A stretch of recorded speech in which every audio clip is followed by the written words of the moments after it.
Programme breaking barriers में मैं हूं आपकी होस्ट आलिया। एससीओ यानी शंघाई ताउन तंजीम का इजलास ख़त्म हो गया। इस इजलास की आखिरी मीटिंग में जिसमें हेड ऑफ़ द स्टेट्स शामिल हुए, बहुत अहम मीटिंग ये इसलिए रही कि इसके बाद एक जॉइंट डिक्लेरेशन निकाला गया और उस डिक्लेरेशन में कुछ ऐसे पॉइंट्स हैं जो इन तमाम कंट्रीज़ के लिए बहुत अहम हैं। लेकिन इसी के साथ कुछ ऐसी खबरें भी आईं जिससे पता ही चलता है कि कुछ नई डेवलपमेंट्स हुई हैं, जैसा कि ईरान को इसमें शामिल कर लिया गया है। ईरान ने full fledged membership SCO Shanghai ताउन तंजीम की हासिल कर ली है और बेलारूस को भी आगे किया जाएगा, उसको भी दावत दी जा चुकी है। और इसमें जो स्पीचेस हुई उसमें इस पे बात की गई। ख़ास तौर पर इसको चेयर किया इंडिया के प्रधानमंत्री मोदी साहब ने, और उनकी जो तकरीर थी उसमें उन्होंने काफ़ी पॉइंट्स पर बात की। लेकिन इसमें एक और ख़बर आ रही है। इससे पहले कि हम उन पॉइंट्स पर बात करें, और हमारे प्राइम मिनिस्टर शहबाज शरीफ साहब की तरफ से क्योंकि उसके बाद तकरीर की गई, तो उन्होंने कुछ ऐसे पॉइंट्स पर बात की जिसको उससे पहले पीएम मोदी ने अपनी स्पीच में टच किया था। वो भी आपके सामने रखेंगे। दहशतगर्दी की बात की गई और बहुत खुलखुला के बात हुई, काफ़ी तफसीली गुफ्तगू हुई। और इसी के साथ एक खबर जो सामने आ रही है वो ये है कि BRI पर जो जॉइंट डिक्लेरेशन आया है उसमें तमाम कंट्रीज़ ने उसको इंडोर्स किया है सिवाय एक कंट्री के, और वो है इंडिया। तो प्रेस ट्रस्ट ऑफ इंडिया के हवाले से जो खबर इस वक्त इंडियन मीडिया में चल रही है वो ये है कि India the only SCO country to oppose China's belt and road initiative. इसमें कहा गया है कि जो डिक्लेरेशन इशू किया गया है उसमें ये कहा गया कि इंडिया ने इसको होस्ट किया इस समिट को, और इसमें जो ग्रुप्स शामिल हुए उन तमाम ग्रुप्स में जैसे कि Russia, Pakistan, Kazakhstan, Kyrgyzstan, Pakistan, Tajikistan, Uzbekistan, सब ने इस चीज़ को सपोर्ट किया है कि बेल्ट एंड रोड इनिशिएटिव ये बिल्कुल एक बहुत अच्छा मंसूबा है, प्रोजेक्ट है, और इसको हम एंडोर्स करते हैं। उस पर तमाम कंट्रीज़ जितने भी एससीओ में शामिल थे सब ने यस किया, सपोर्ट किया। लेकिन क्योंकि इसमें इंडिया का नाम शामिल नहीं है किया, तो इससे ये पता चलता है कि इंडिया इसको सपोर्ट नहीं करता, उसने एंडोर्स नहीं किया। अब इसके कुछ ऐसे पॉइंट्स हैं कि जिसको हम पहले भी डिस्कस करते रहे हैं कि क्या वजह हो सकती है उसमें। कुछ तो वजूहात जो इंडिया की तरफ से बताई जाती हैं वो ये हैं कि जैसे कि आज़ाद कश्मीर और गिलगित बल्तिस्तान के हवाले से उनके कुछ तहफ़्फ़ुज़ात हैं या जो भी उनका स्टैंड है, मौक़िफ़ है, उसके हवाले से, क्योंकि जो CPEC है उसकी भी मुखालफत उस तरफ से इसलिए की जाती है कि ये भी कुछ ऐसे रास्तों से गुजरता है जहाँ पर उनका एक ख़ास टिपिकल उनका स्टैंड है। तो चलिए बात किए लेते हैं कि इस मीटिंग को चेयर करने वाले इंडिया के PM मोदी ने अपनी स्पीच में किन पॉइंट्स को टच किया है। उनका कहना था कि security, economic development, connectivity, respect for sovereignty and territorial integrity and environmental protection, ये उन्होंने पॉइंट्स कहे कि ये बहुत ज़रूरी हैं इस वक्त को देखते हुए, हालात को देखते हुए। उन्होंने ये भी कहा कि जो यूथ एम्पावरमेंट है वो भी बहुत ज़रूरी है। फिर डिजिटल इंक्लूजन और फिर शेयर्ड बुद्धिस्ट हेरिटेज की भी उन्होंने बात की। और आगे चल के उन्होंने अपनी स्पीच में दहशतगर्दी के पॉइंट पर भी सवाल उठाया, जिसमें उनका ये कहना था कि दुनिया में दहशतगर्दी से मिलकर निपटना होगा, इसके खिलाफ मिलकर काम करना होगा। और नाम लिए बगैर उन्होंने ये कहा कि कुछ कंट्रीज़ ऐसे हैं कि जिनकी तरफ से दहशतगर्दी की जाती है, तमाम कंट्रीज़ को मिलकर इसको कंडेम करना चाहिए। अब जैसा कि उन्होंने नाम नहीं लिया, लेकिन इससे पहले जो अमेरिका और इंडिया के बीच एक जॉइंट डिक्लेरेशन वाशिंगटन में सामने आया था, उसमें भी कहा तो ये जाता है पाकिस्तान का नाम नहीं लिया गया, लेकिन कहते हैं कि उसमें पाकिस्तान का नाम लिखा भी है, लेकिन इसमें उन्होंने पाकिस्तान का नाम नहीं लिया। लेकिन इसके बाद जब हमारे प्राइम मिनिस्टर की तरफ से इसका जवाब दिया गया तो उसने इस चीज़ को वाज़ेह कर दिया कि प्राइम मिनिस्टर मोदी की तरफ से जो बात की गई थी वो पाकिस्तान के लिए ही थी। वो कैसे, वो जब हम आपको वो सुनवाएंगे तो आपको पता चलेगा। लेकिन इसमें अफ़गानिस्तान के हवाले से बहुत ज़्यादा अहम जिक्र हुआ है, जिसमें प्राइम मिनिस्टर मोदी का ये कहना था कि अफ़गानिस्तान के मुतालिक हमें फ़िक्र है और हमें मिलकर काम करना होगा।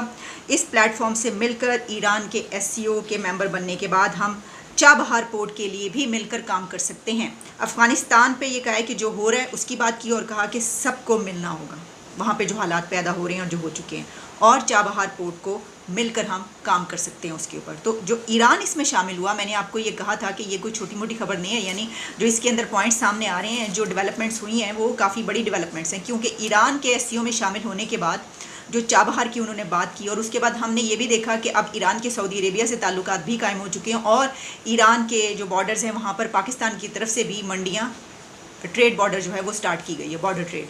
तो इस तनाजुर में देखते हुए इस बैकग्राउंड को अगर हम सामने रखें तो ये बड़ी तब्दीलियां हैं। और चाबहार का जिक्र करते हुए प्राइम मिनिस्टर नरेंद्र मोदी का कहना था कि इंटरनेशनल नॉर्थ साउथ कॉरिडोर बन सकता है, यानी इंडियन ओशन तक पहुंचने का एक रास्ता बन सकता है। अच्छा, अब हम आते हैं उस स्पीच की तरफ जो कि हमारे प्राइम मिनिस्टर साहब ने की। तो उन्होंने अपनी स्पीच में जो बहुत अहम बात की वो ये थी कि क्योंकि इससे पहले दहशतगर्दी की बात की गई थी, तो उनका ये कहना था कि दहशतगर्दी को हम भी ये समझते हैं कि मिलकर इसका मुकाबला करना होगा, लेकिन दहशतगर्दी को सिफारती पॉइंट स्कोरिंग के लिए इस्तेमाल ना किया जाए।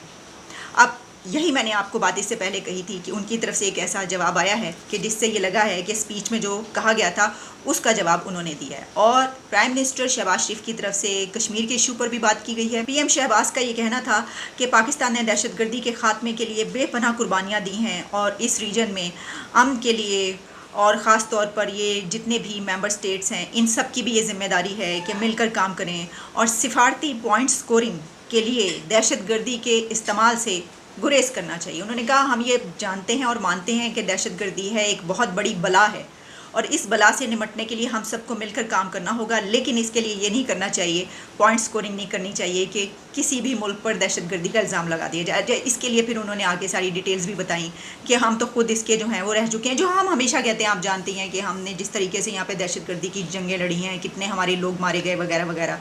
और उन्होंने कहा कि दहशतगर्दी की तमाम अक़साम की मजम्मत करनी चाहिए। रिलीजियस माइनॉरिटीज़ की बात की, लेकिन किसी भी मुल्क का नाम लिए बगैर। तो इससे पहले जो बात हुई थी वो भी किसी मुल्क का नाम लिए बगैर हुई थी, तो यहाँ पर पीएम शहबाज ने भी बात की लेकिन किसी भी मुल्क का नाम लिए बगैर। तो आइए आपको पहले इस इजलास को चेयर करने वाले इंडिया के प्राइम मिनिस्टर मोदी के कुछ पॉइंट्स आपको सुनवाई देते हैं और फिर उसके बाद पीएम शहबाज की तरफ से जो कहा गया उसके भी कुछ पॉइंट्स आपके सामने रखते हैं। मुझे खुशी है कि आज ईरान एससीओ परिवार में एक नए सदस्य के रूप में जुड़ने जा रहा है। इसके लिए मैं राष्ट्रपति राइसी और ईरान के लोगों को बहुत बहुत शुभकामनाएं देता हूं। साथ ही हम बेलारूस की एससीओ सदस्यता के लिए मेमोरेंडम ऑफ ऑब्लिगेशन पर हस्ताक्षर करने का स्वागत करते हैं। आज एससीओ से जुड़ने में अन्य देशों की रुचि इस ऑर्गेनाइजेशन के महत्व का प्रमाण है। इस प्रक्रिया में यह आवश्यक है कि एससीओ का मूल फोकस मध्य एशियाई देशों के हितों और आकांक्षाओं पर केंद्रित रहे। एक्सेलेंसी, आतंकवाद क्षेत्रीय एवं वैश्विक शांति के लिए प्रमुख खतरा बना हुआ है। हम चुनौती से निपटने के लिए निर्णायक कार्रवाई आवश्यक है। आतंकवाद चाहे किसी भी रूप में हो, किसी भी अभिव्यक्ति में हो, हमें इसके विरुद्ध मिलकर लड़ाई करनी होगी। कुछ देश क्रॉस बॉर्डर टेररिज्म को अपनी नीतियों के इंस्ट्रूमेंट के रूप में इस्तेमाल करते हैं, आतंकवादियों को पनाह देते हैं। एससीओ को ऐसे देशों की आलोचना में कोई संकोच नहीं करना चाहिए। Monster of terrorism and extremism, whether committed by individuals, societies, or states, must be fought with full vigor and conviction. Any temptation to use it as a cudgel for diplomatic point scoring must be avoided under all circumstances. Terrorism in all its forms and manifestations, including state terrorism, must be condemned in clear and unambiguous terms. There can be no justification for the killing of innocent people, regardless of the cause or pretext. Similarly, religious minorities should never be demonized in the pursuit of domestic political agendas. While the sacrifices made by Pakistan in fighting terrorism are without parallel, this scourge continues, unfortunately, to plague our region and remain remains a serious obstacle to the maintenance of peace and stability. और इस सिलसिले में मैं ये देख रही थी कि इंडियन मीडिया पे इसकी काफ़ी कवरेज हो रही है। हमारे मुल्क में तो आपको पता है, हम ही बस बोल लेते हैं, वरना तो मेन स्ट्रीम मीडिया पे तो आपको फॉरेन अफेयर्स की खबरें कहीं चीदा शायद कभी भूले भटके नज़र आ जाएं। तो उसमें जो इसकी कवरेज चल रही है इस वक्त इंडिया के मीडिया में, मैंने देखा कि मेजर गौरव आर्या का एक क्लिप नज़र से गुजरा, जिसमें उनका ये कहना था कि पाकिस्तान दहशतगर्द मुल्क है, अगर पाकिस्तान दहशतगर्द ना होता तो FATF की लिस्ट में क्यों जाता या क्यों होता। तो ये बात तो बिल्कुल ठीक कि FATF की लिस्ट में जो भी मुल्क होगा उसको यही कहा जाएगा, और इसीलिए FATF की लिस्ट बनी है, ग्रे लिस्ट या ब्लैक लिस्ट जो भी है। तो हम तो डेकेड्स तक, साल तक हम FATF की ग्रे लिस्ट में रहे हैं, और फिर बहुत मुश्किलों से, यानी सिर्फ चंद महीने नहीं बल्कि साल की मेहनत के बाद, एफ़र्ट्स के बाद, उनसे बहुत मरतबा हमने रिक्वेस्ट की, और फिर उसके बाद उनका एक आया यहाँ पर ग्रुप, जहाँ पर आकर उन्होंने सब कुछ देखा कि क्या प्रैक्टिकली भी कोई काम हो रहा है, और फिर हमारा नाम FATF की ग्रे लिस्ट से निकल गया। तो फिर इसको क्या ऐसे देखना चाहिए कि जो FATF की लिस्ट में होता है वो दहशतगर्द होता है, और जो FATF की लिस्ट से निकल जाता है तो मेजर साहब फिर वो दहशतगर्द नहीं होता। ठीक है, हूनते ऐसी निकल गए हैं, हूनते जान छड़ दे, हूनते नाव का वो है। लेकिन आपको पता है हमारे अंदर तो बहुत कुछ चलता रहता है, हम भी ये जानते हैं। बल्कि हमारे तो डिफेंस मिनिस्टर पार्लियामेंट फ्लोर पर खड़े होकर ये कह चुके हैं कि अपना घर साफ़ करने की ज़रूरत है। और सिर्फ डिफेंस मिनिस्टर ही नहीं, कई एक मिनिस्टर्स और अथॉरिटीज़ यहाँ पर ये कहती रही हैं बबांगे दहल कि हमें सफाई की ज़रूरत है, हमें अपना घर भी साफ़ करना चाहिए।